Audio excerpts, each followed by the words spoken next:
Hello, everyone. Let's go ahead and unmute for that. Sorry about that. Anyway, thank you for joining us today. Greetings.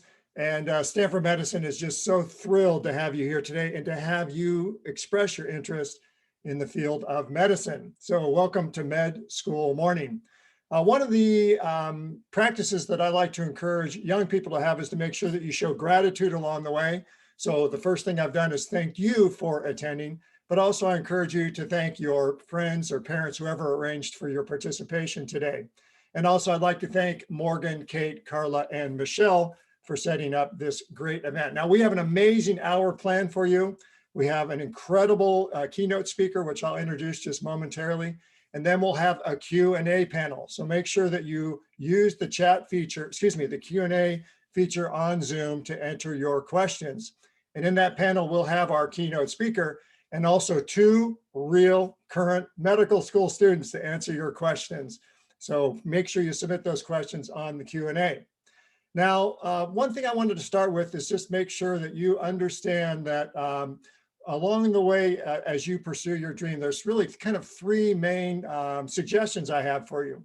The first is that I want you to make sure that you find your dream along the way. Now, you've expressed an interest in medicine by joining us today, which is a really great step forward. But you want to make sure that you find something in your life that makes you happy, that brings a smile to your face, that gives you this energy to pursue that dream job. We want to make sure it's not someone else's dream, that it's your dream. And along the way, collect all the information you can. Be like a giant sponge. Every time you have the opportunity to learn about a career or a job, make sure that you absorb that opportunity. For example, asking questions to a person you're with or attending an event like this. So you're already on your way by attending today. So find your dream. The second thing is to remember is that it's what's inside of you that counts to determine whether your dream comes true. It is not what you look like. It's not the clothes that you wear. It's not the cars that your mother and father drive or the house that you live in. In the end, your dream will only come true if it's what's inside of you that drives you and gives you this strength to move forward. So find your dream and remember it's what's inside of you that counts. Don't let people judge you along the way. You may have people along the way who tell you your dream will never come true. You're not good enough. Just ignore them. That doesn't mean anything. That's just noise that you don't need. It's what's inside of you that counts. So I want you to imagine today that I have two identical balloons. One is orange, one is blue. And on the count of three, I let them go. 1, 2, 3. Orange one, blue one. Imagine that the orange one falls to the floor and the blue one rises up in the sky. That's because what's inside was different in each balloon. In the orange balloon, I would have blown it up with my air from my lungs. And so it's heavy, it falls to the ground. The blue one, I would have put helium in and it would have flown up into the sky.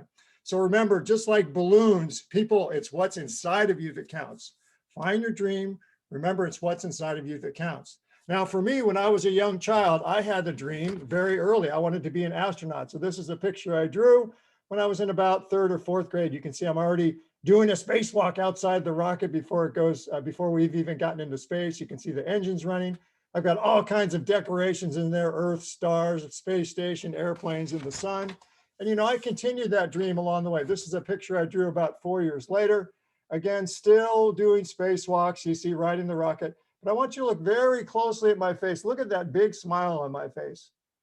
So I found this dream very early in life because I was interested in explorers and being outside and math and science. But I knew it would make me happy to be an astronaut. So that's why I've got that big smile on my face. So I knew what my dream was. And you already have some sense, or you wouldn't be attending today, of what your dream is, but it may change along the way. So find your dream. It's what's inside of you that counts. And the third piece of advice I'd like to give you is simplify your life. It doesn't mean you have to be boring, but you just have to realize there's so many opportunities in your life, so much noise, so many bright, shiny objects coming through your lives these days, that you have to make sure that you focus on what's the really and things that are really important to you. So one of the things I recommend in order to simplify your life is to get rid of the noise in your life. So if there's extraneous things in your life that are really not providing value, but for some reason you're keeping them in your life, make sure you get rid of them. For example, do you have too much stuff? Do you have too many things in your life? Consider getting rid of some of those, things like that. The other thing is make sure that you have a priority list all the time, so that when a new bright, shiny object comes in, you know if it should be integrated into your life, and if it should be, where it goes. And finally, quit wasting time. That doesn't mean you can't have fun. We want to live a balanced, joyful life.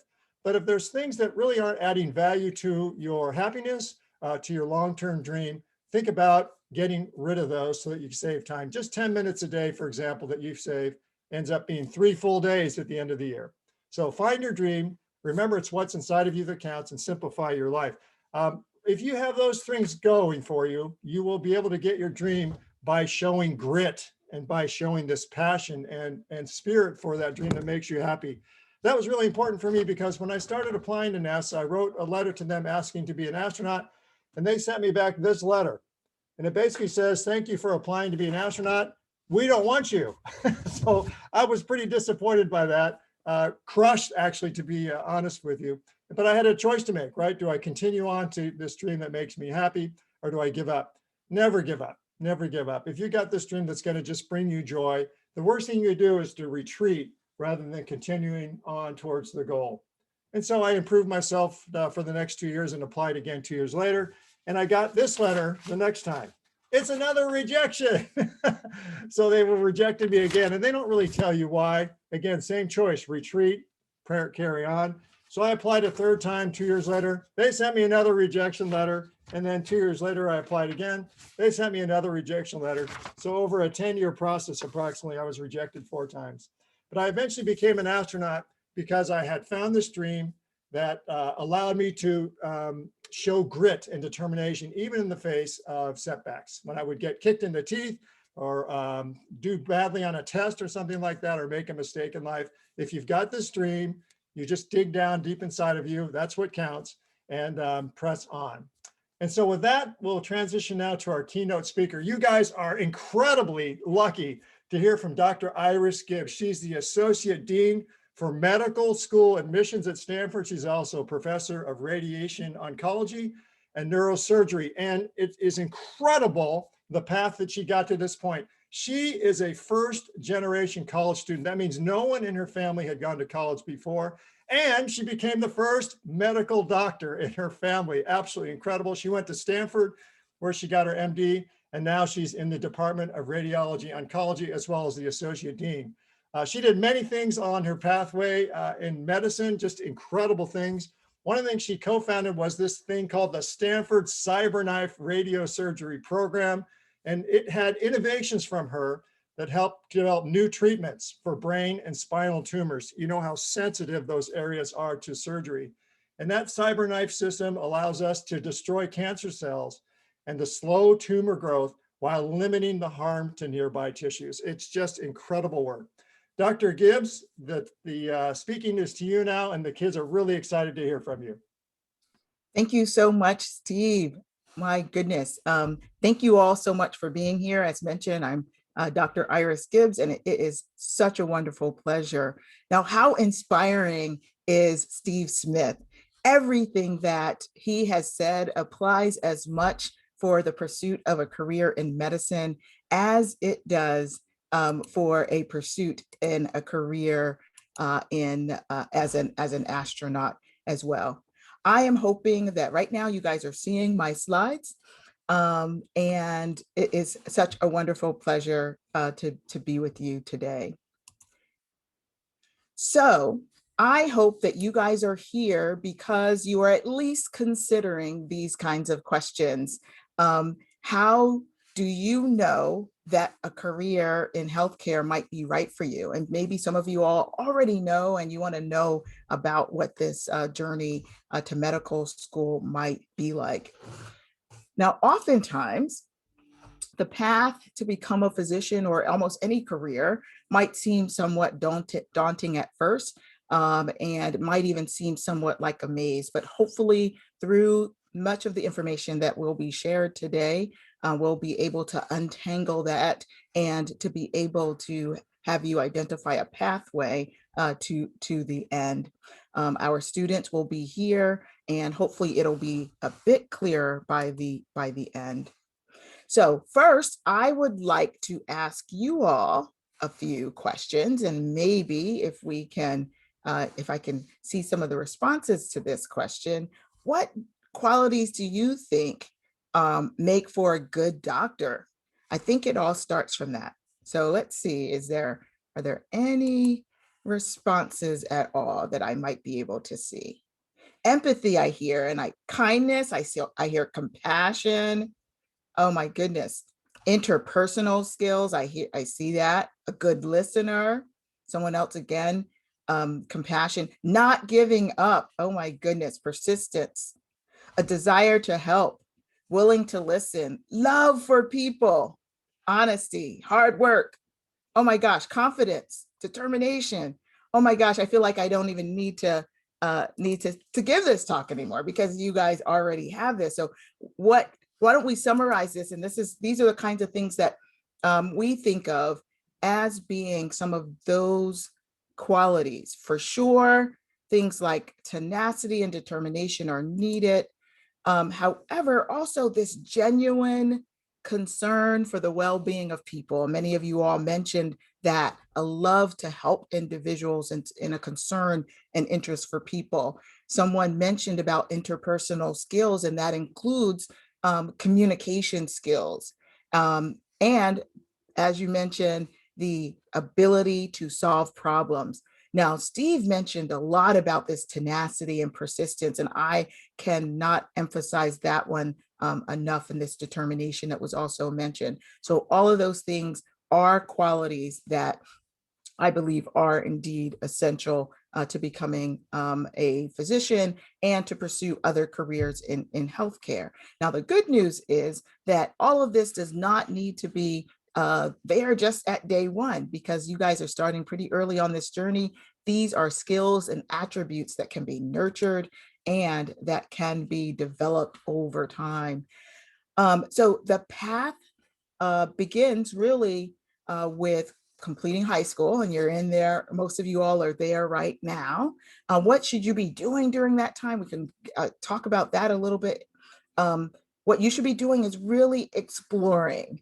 And I think Steve mentioned a lot about where he was early on in his life, and he was writing it down, drawing pictures, and really exploring what it might be that his passion would be. And similarly for you all, the world is just this open space for great opportunities, and what you should be doing during this time is exploring. And hopefully that leads you to the next step, which is attending college.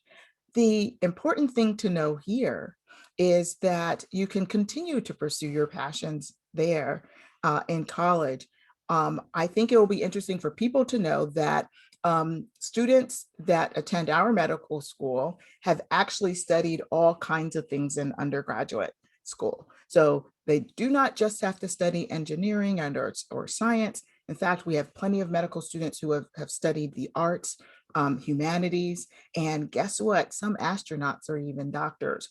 So after college, then medical students then attend school for at least 4 years, and it can be more, and you'll meet some of our medical students who are pursuing a bit longer pathway. And then after that experience, where it gets you face to face with patients, understanding the physiology and the social systems that are included in health and health and well-being. And then once an individual decides what particular area of medicine they want to study even further, then there's this thing called residency, where the residents will spend anywhere between 3 years and 7 years on top of the medical school training. And then additional, there are some who will pursue even additional 3 or so years of fellowship training. And after fellowship, guess what? The learning doesn't stop. As a practicing physician, lifelong learning is always part of what we do. So here's another way of sort of thinking about it. I know that everything that I just talked about looked like it was years on top of years on top of more years to be able to pursue one's passion. But I like for you to think about your path to medicine and through medicine really as a marathon and not really a sprint. And so this one just shows you this pathway with different little stops along the way, but it really is this type of marathon rather than a sprint. Now, let's think about what the task is that lay ahead. Every year, 50,000 applicants apply to medical schools. And so let's focus on this slide on what's on the right-hand side. The other stuff is about how the applications are processed, et cetera. But on the right-hand side, it really gives us a sense of what are some of the activities that people have been involved in before they actually get to medical school. And perhaps this might give us a clue on what these individuals have in common. So we look here and I see the MCAT scores, and that they have studied well and they've performed well on examinations. So that's good, but that's not the only part. So many have actually spent time in research labs and have taken a breadth of courses. And these courses are things that are rigorous enough to be able to really shape the kinds of passions that you have. And many have spent countless hours engaging in volunteer work and in clinical settings in health and with patients. And so that's what we'll be encouraging you to do. So essentially about 50,000 apply each year and about 20,000 or so enroll. So that's about 2 in 5 applicants enroll each year. But as Steve mentioned, just like being an astronaut, sometimes this pathway, even if one is declined the first time, may just mean going back to the drawing board, reshaping one's portfolio, and giving it yet another try. So here at Stanford, at first I'll mention that every medical school has its mission, and its mission is guided by the kinds of values that they have and the kinds of physicians that they would like to produce. Some will focus on aspects of giving to communities, solving issues around public health. And at Stanford Medicine, we like to think that we are involved in all of those umbrellas. But central to our mission is being a premier research-intensive medical school that improves health, and every medical school wants to improve health through some of our main values of leadership, diversity, and innovation and discovery in the pillar areas that we have that are sort of patient care, education, and research. And we're guided through our medical curriculum to actually create these physicians, a diverse group of physicians that are really guided by these types of values. So in our selection process, I think I skipped a slide, we focus on many of these values. Leadership, you see that there, that one's in our mission, and that's what's connected to the kinds of students that we select. We do want people who have this sense of curiosity and innovation and discovery. And so research happens to be very important. And individuals, we don't kind of like only cookie cutter, people who are just simply trying to follow someone else's dream, but this kind of uniqueness, empathy, and those non-cognitive skills that many of you all mentioned in the question we asked earlier, originality. And we actually want you to be academically prepared, and that's what your undergraduate studies are about. However, many applicants focus on this almost to the exclusion of other things, and you'll be probably surprised to hear that if someone focuses only on the metrics, trying to just do well in school, which is a great thing, and they get a perfect score, but they've not really shaped those other attributes, there is about 14% of those individuals may not actually get into medical school, even with somewhat of a perfect score. So what I like to always emphasize is that other part is so important, shaping your portfolio, shaping that sort of empathy and communication and interpersonal skills. So really important in addition to this. So I call this intellectual curiosity, this idea that as you're an undergraduate and you're thinking about the things that you're passionate about and you take courses in those areas, guess what? It ends up helping with your ability to take this test called the Medical College Admissions Test, and it gives a lot of the information that you'll need to be able to problem solve. And so that's what we're looking for now. Now, I mentioned about being cookie cutter. At Stanford Medicine and across the country, medical schools are looking to use processes of thinking about students holistically. What's the background that you've come from? What are the resources that you have to develop your passion? And how do those experiences inform your path to medicine? And so we think about this and by focusing on what you've articulated to us. So we want you to be the truest version of yourself and to articulate that to us so that we can feel comfortable hitching our ride to your train. Okay. And so we use various tools in this process.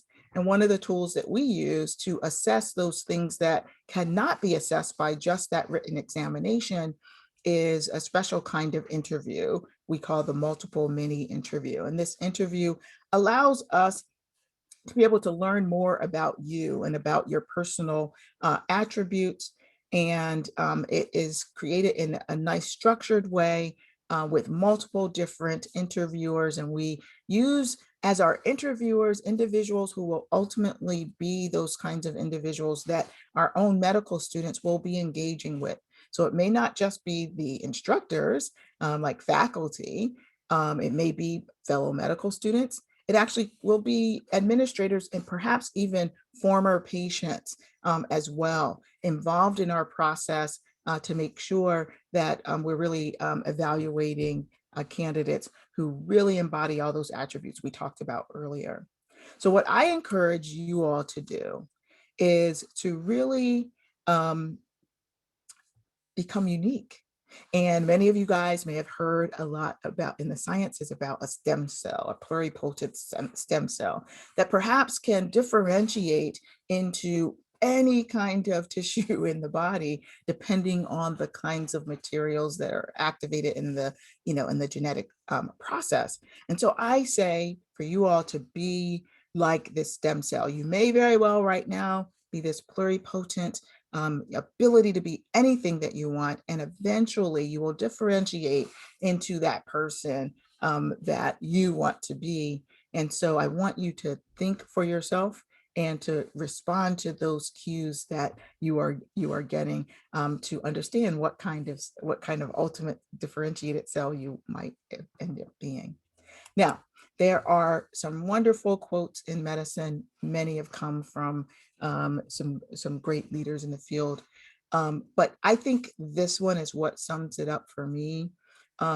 We understand that good doctors can treat disease. So we know that being smart, being able to understand the science is a really important part. And you're going to hear that a little bit from some of our students, but also developing that other side.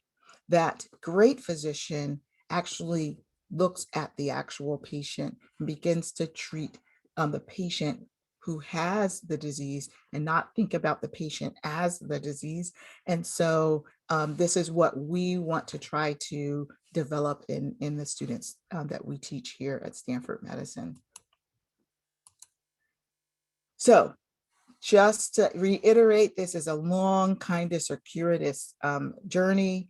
And we absolutely will be delighted to talk to you about each of the various steps on this journey. And I want to quickly get to the questions because I really want to have a really engaging session with you all today. So here are some take-home messages. Firstly, I'm re-emphasizing that point that medical school and certainly medical school admissions is a marathon and not a sprint.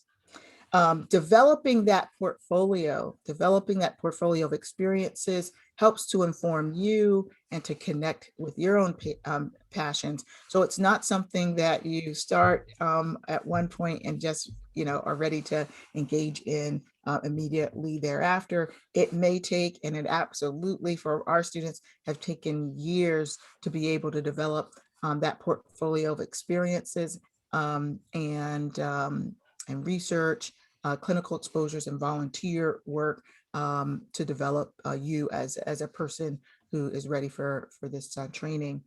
The other thing I want to mention really in emphasizing that point is that you are unique and your individual experiences count. There are so many times that I engage with students who want to become medical doctors, and they want to tell a cookie cutter kind of story.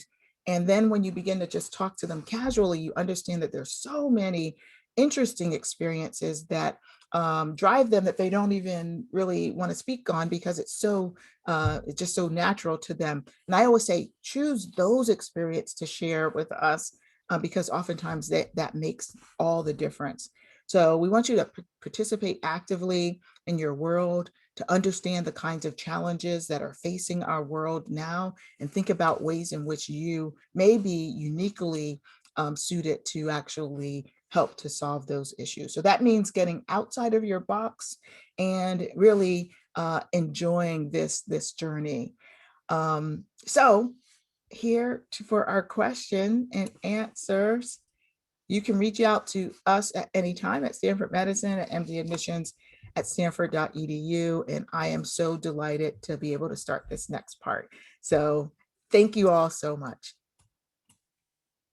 Well, Dr. Gibbs, thank you so much. What a special treat for the students to have someone so inspirational as you tell them what it really takes to have their dreams come true. So thank you so much.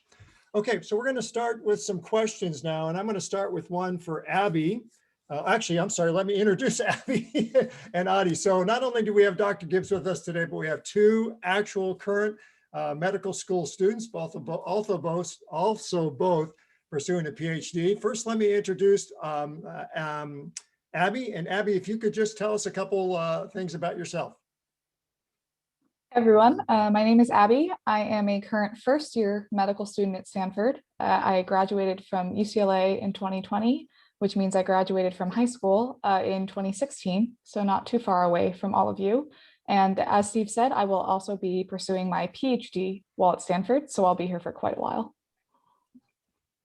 Fantastic. Abby, thank you so much. And we have another special guest with us, another medical school student.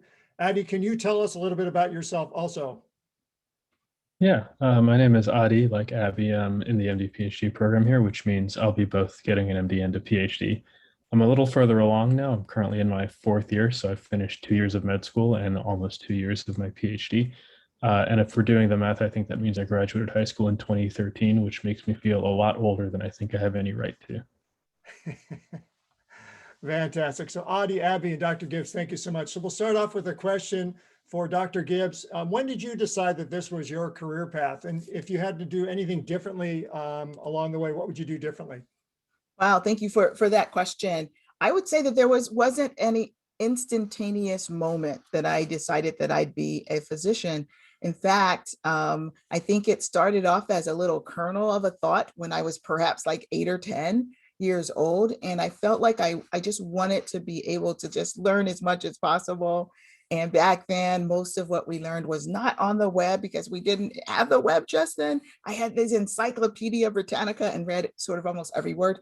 And so I wanted to make sure that the entire world was my oyster. So when I got to college, I decided that I knew in the back of my mind I might want to be a physician, but I thought that I needed to study all kinds of things. And then I later learned that that thing that I talked about in terms of intellectual curiosity is exactly what medical schools were looking at. And so I feel like it was a process. And then by the end, it became clear that my connection with people, my desire to do world-changing research was really something that was inspiring to me, and I followed that passion. And so it's a journey for most people, I think. Wow, we can really hear the joy just in your recalling what that journey was like. And so that, again, students, is what you're looking for. Find something that makes you so very much happy.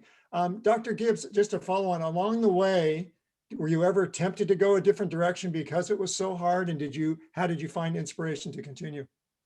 Well, I might be like this different kind of creature. Anytime something feels a little hard, like you, I was just like, I'm just not going to give up. Right. So I always felt like I was energized a little bit by something being a little challenging.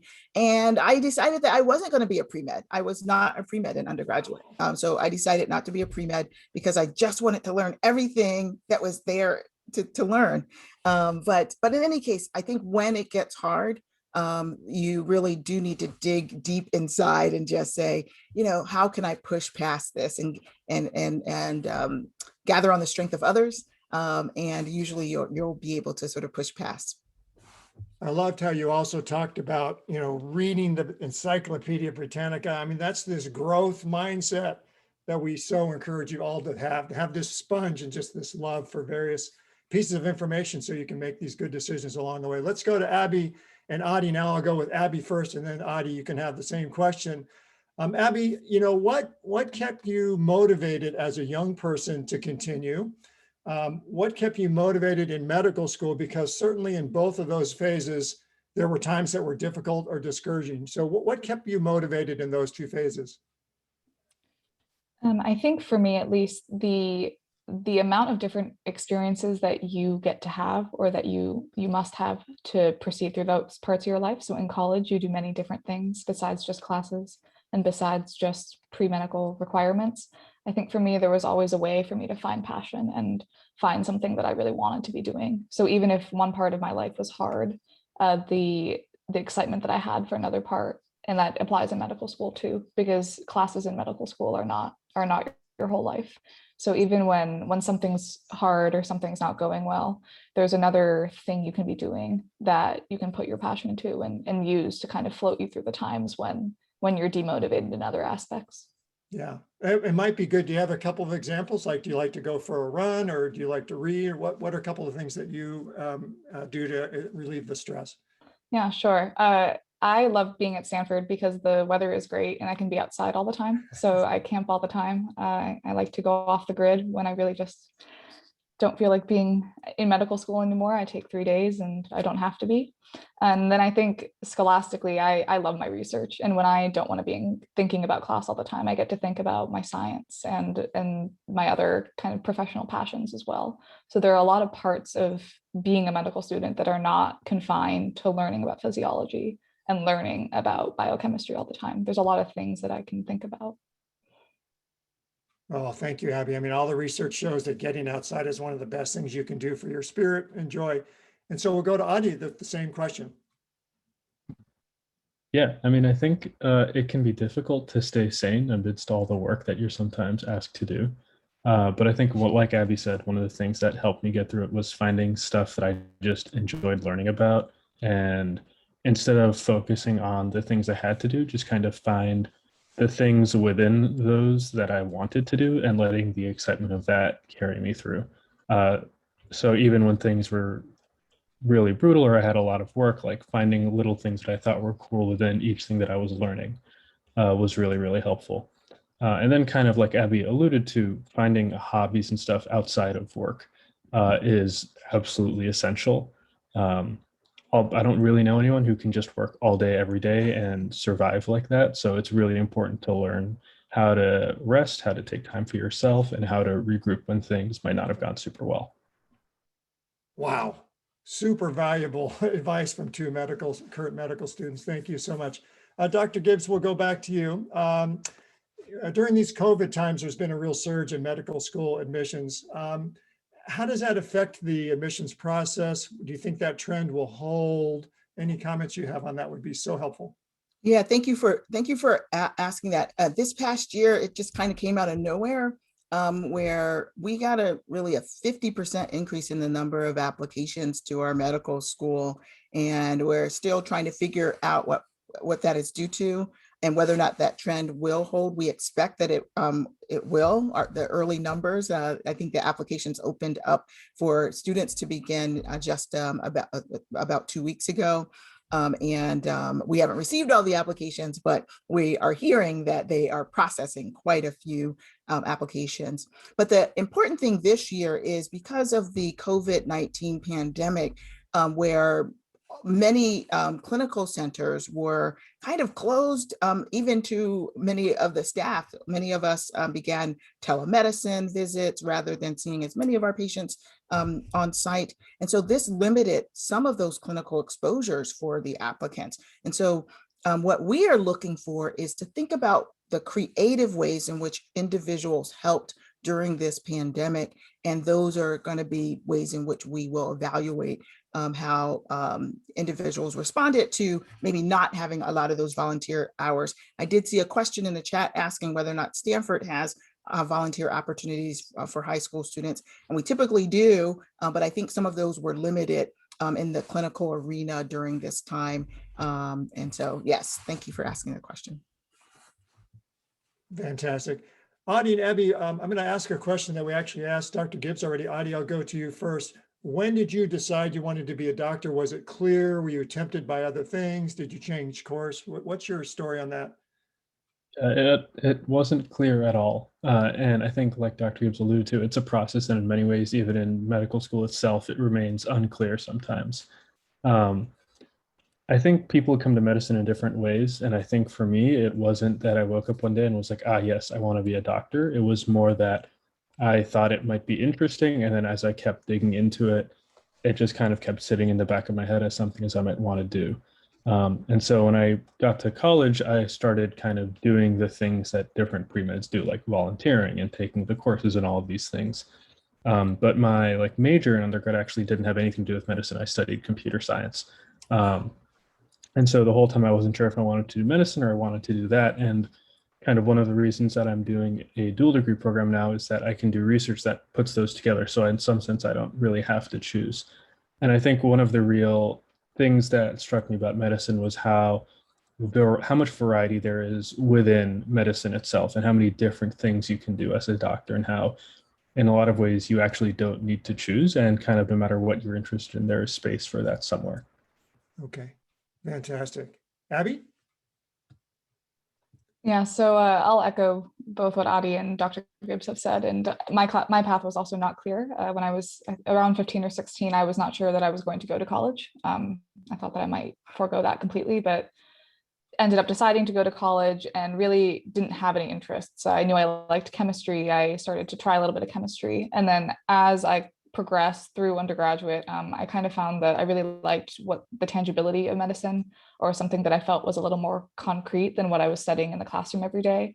But it took me quite a long time to understand that. Again, going from not thinking that I wanted to be in the classroom at all, at age 16, to a few years later committing to being in a classroom for the next 8 years. So I think that really the tangible nature and thinking about being with people all the time and learning things that can really directly impact people around me is what drew me back into medicine, after not at all being sure that I wanted to start there. Well, I'm so thankful we asked that question, because that makes it obvious that for some people, their dreams are obvious early, and others are going to be looking all along the way to find what their dream is, what makes them happy. They're being a sponge along the way to help decide that. Fantastic. Actually, and then I'll fire right back to you, Adi. What's a typical day like as a medical school student? Yeah, I think it's a good question, because the answer is it really varies tremendously depending on what you're interested in. Typically in the first couple of years, most of your day is taken up by classes, but a lot of med students will kind of leave during the day to go volunteer or do research, which is what I tend to do a lot of.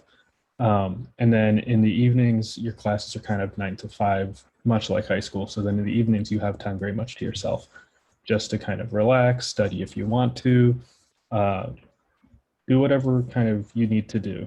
And then the weekends are also very much yours as well. I think one thing about medical school is it can very much be a 9 to 5 kind of a deal. And sometimes you'll have exams or things you need to study for as well. But you really do have a whole life you can lead outside of just the day-to-day classes. Now that I'm doing research full-time, my days are a lot looser. I don't really have a set schedule. I wake up and then I go to lab and then I come home, and that's pretty much all the structure I ever have, which is nice because it gives me more room to kind of manage things, but also doesn't make for a very good answer to questions about what your average day is like. So that's kind of the quick and dirty. Great. And Abby, anything to add to that? Yeah, I think the biggest thing about medical school is that it's truly person dependent. So some people like to wake up in the morning and go to class live and go to every single class. And I'm in my first year, so I'm in a heavy class year, and we have up to 8 hours of class a day that some people attend all of. And for me, I like to go to the classes that are in person and the ones that are tangible and that you must attend. But then for my lectures, I watch them later. I watch the recordings, and that helps me learn. And that gives me a little more time in my mornings. I do quite a bit of research as well. So it helps me kind of restructure my day around that. But it really depends on what your priorities are and how you learn that you learn best, or what you decide your other passions are. This is all such great information. Dr. Gibbs, someone wrote that they're not quite sure where they want to go into medicine. I know in the space program, everybody thinks everybody wants to be astronauts. Very few are astronauts. There's so many other awesome jobs at NASA. I'm sure the same is true in medicine. And so this person wrote, I'm thinking about being a nurse or a doctor. Do you have any advice on what the differences are between those and the qualities needed? And I'll just add any other thoughts on just all the different global opportunities in medicine. Yeah, increasingly, and I would suspect at always, but most importantly in the last decade or so, medicine is truly a team-based endeavor. And so one of the things that I've learned is that I cannot actually do what I want to do in medicine without the support of a team of truly of true professionals in so many different ways. So for example, I actually introduced the model of using a nurse practitioner as part of our model as things became much more complex in what we were doing in healthcare. And that has totally changed my life, and it created a paradigm for our department so that we have individuals who are nurses in a more administrative sense, some who are doing nursing directly with patients, others who are practicing more independently and in parallel with physicians. We have physician assistants, we have medical assistants, and every single one of those individuals is what helps to keep this enterprise moving. So I would say that there's so many careers that are available in healthcare, and being a physician is really just one of them. Very good. And Dr. Gibbs, I've heard about this physician assistant role and how it's had a great rise in popularity. How does that differ? How does the education for that differ from medical school, and how does the job differ? Yeah, interestingly, we here at Stanford, our medical students can talk to this as well. In the last several years, our physician assistant, master's program, they overlap their coursework. Some of their coursework overlaps with our own students, and they actually join in those same classes, so they can begin to learn in that team-based environment as well. Oftentimes, this is not. Some people don't think that this would be surprised to hear about this, but our physician assistant students, when they come to medical school, usually have many more hours of clinical exposures even than our medical students, because oftentimes one of the prerequisites is that they've already practiced some degree in a health-related setting. And so this one creates a really wonderful complement of learning. And so I think that for physician assistants, oftentimes they have much more clinical exposures up front. But one of the things that they focus on is being somewhat independent, but their training isn't their full training isn't quite as long, but all of us are dedicated to lifelong learning. So in all those spaces. And so I would say it's still very complementary. And I would invite Adi or Abby to talk about how that's like learning in that environment with other learners as well.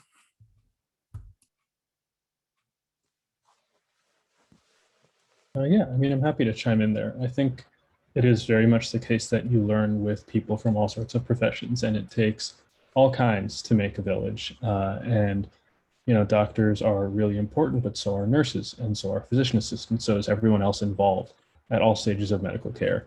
And I think it was really nice for me early on in medical school to study alongside PAs. At some point, we even had PT students, physical therapy students, come in and show us how to do certain things. And it was really wonderful to learn from other people and from their very different experiences.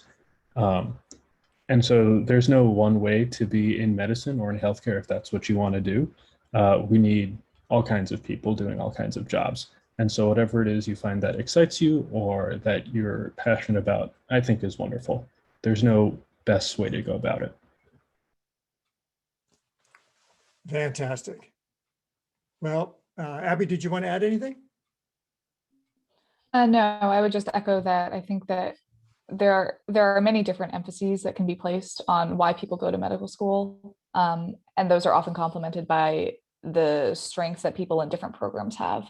So I know for me that my background is far stronger in science and in basic science than it is in physiology. So my PA student classmates, I take a lot of classes with physician assistant students, can teach me a lot because they have a lot of experience in EMT fields or hands-on experience that I don't have. And I am grateful to be able to learn from them.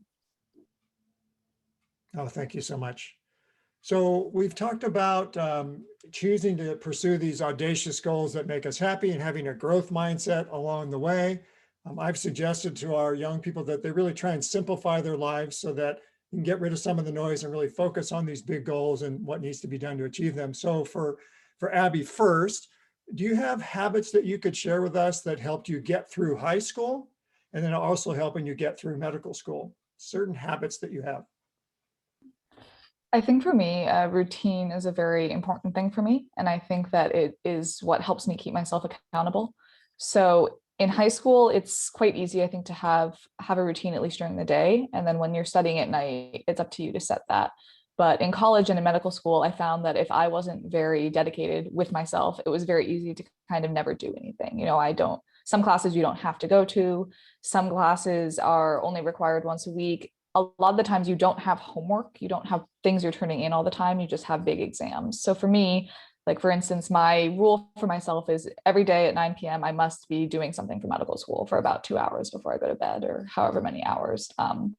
And when 9 p.m. hits, I have to stop whatever else I'm doing and either watch a lecture from the morning or read through a study material or do some flashcards or do whatever I need to keep up. And that routine, that structure, even though it's not being set by anyone else, setting that for myself is what really makes it so I can form habits and keep myself on track. And Adi, would you like to comment also? Yeah, I think that as with all things, you kind of learn where the balance lies for you, and it's different for every person. I definitely went through stages in college where I did nothing all day for several days in a row, and it really came back to bite me. I had times where I worked all day, every day, and that also caused problems. So you kind of have to experiment with it and figure out where your balance lies. Oh, great life skills. Thank you so much. Dr. Gibbs, someone asks, what are some great places to find internship or volunteer opportunities if you aren't really sure what branch of medicine or what role you want to have in medicine and you're still pretty young? So thank you.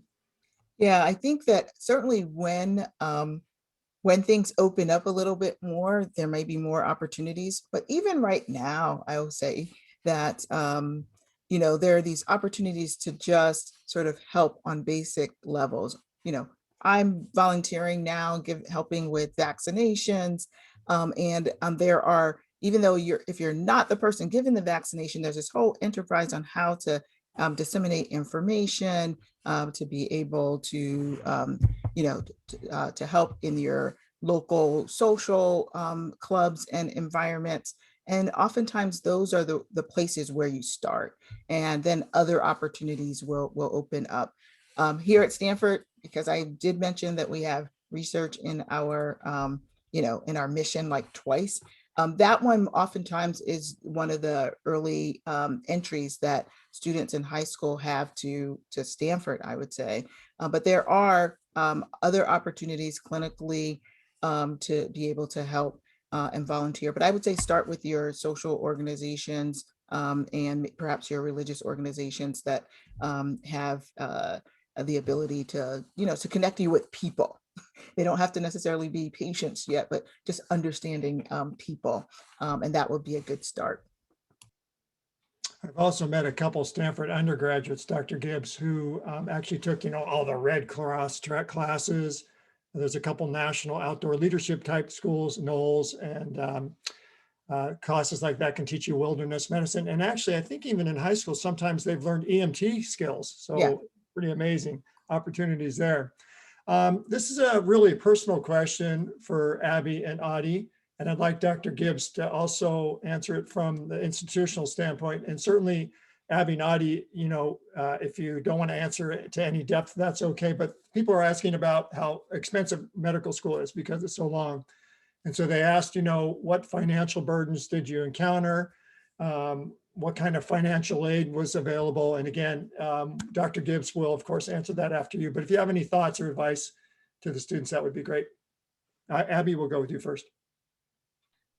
Okay, I will preface this by saying that Adi and I are both in a sort of unique situation in terms of finances, because when you decide to do an MD-PhD, you are employed, so you are paid. We're not paid a lot. We're not affluent by any means, but we are both supported for our time here at Stanford, and that is the trade-off. So we will be here about twice as long as a typical med student, and we are doing 2 degrees concomitantly. So we cannot speak directly to having to go to medical school without that additional support. I can speak to the burdens that I faced, I think, in the application process they're quite large.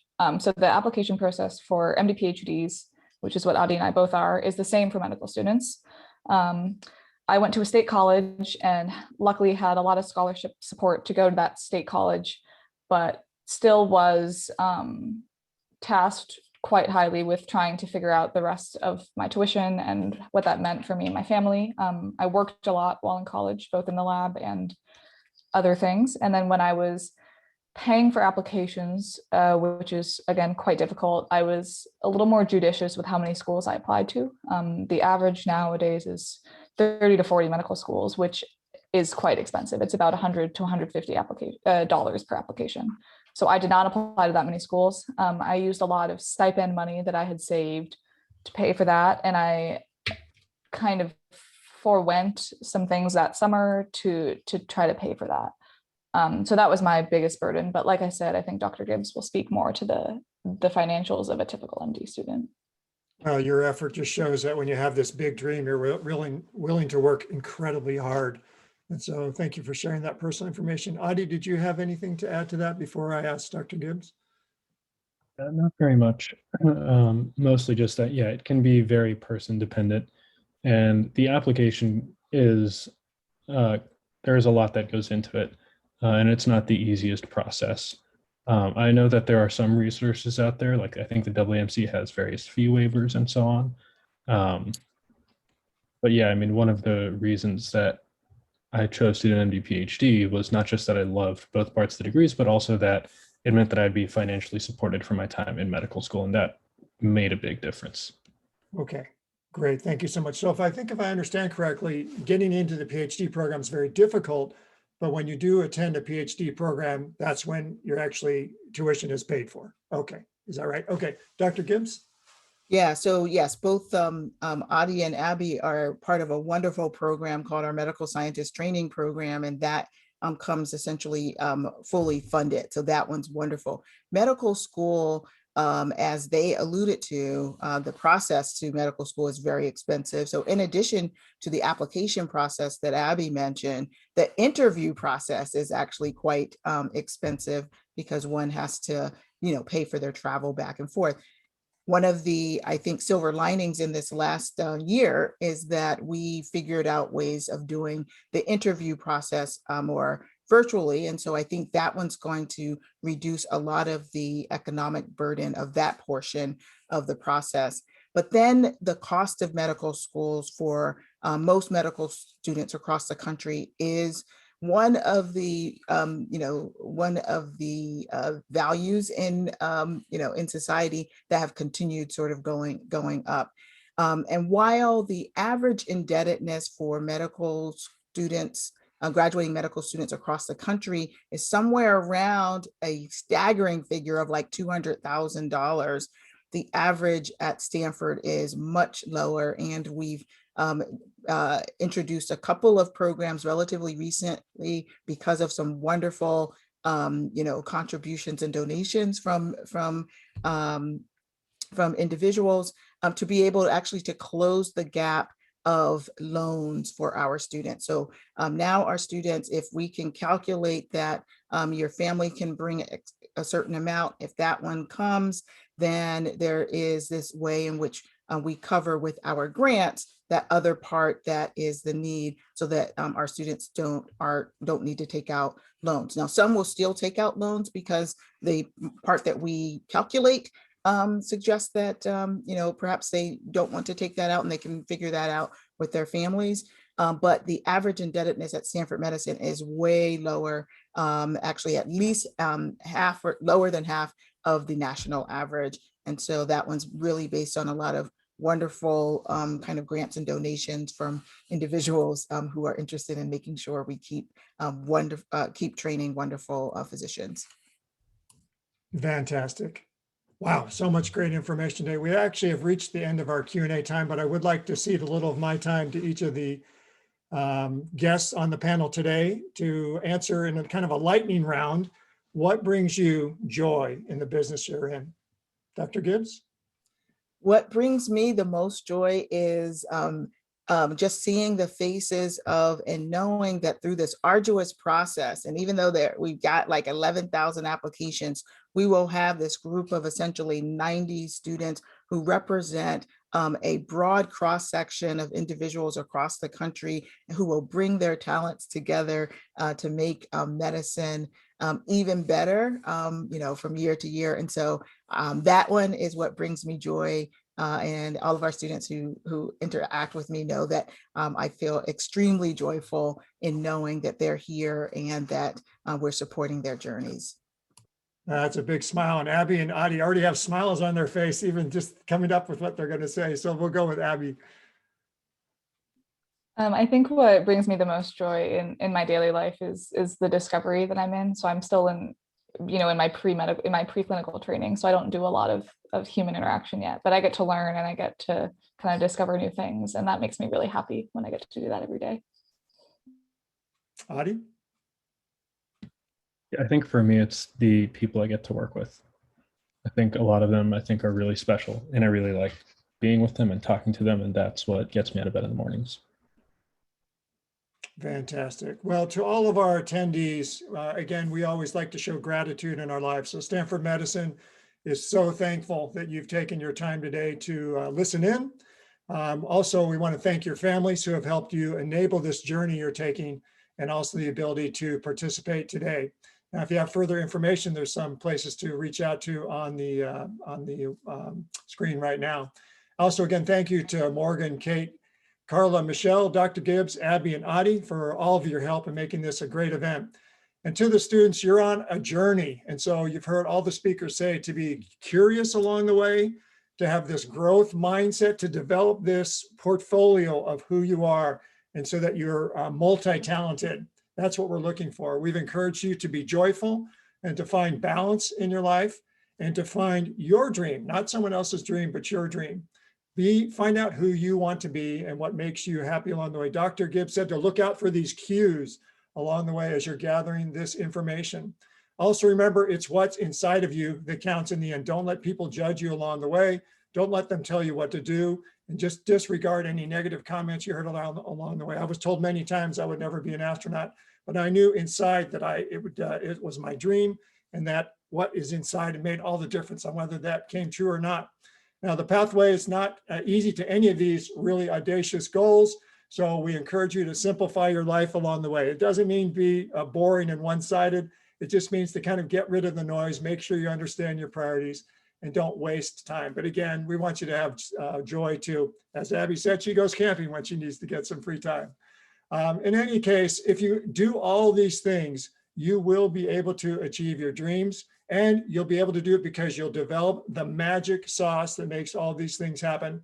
And that's this persistence, it's this grit, it's this joy for something that you're willing to pursue for a long, long time. I was 33 when I was finally selected as an astronaut. So 25 years elapsed between those drawings I showed you and becoming an astronaut. And so with that, Stanford Medicine is again so grateful for your participation today and interest, and we wish you all great success and joy. Thank you so much.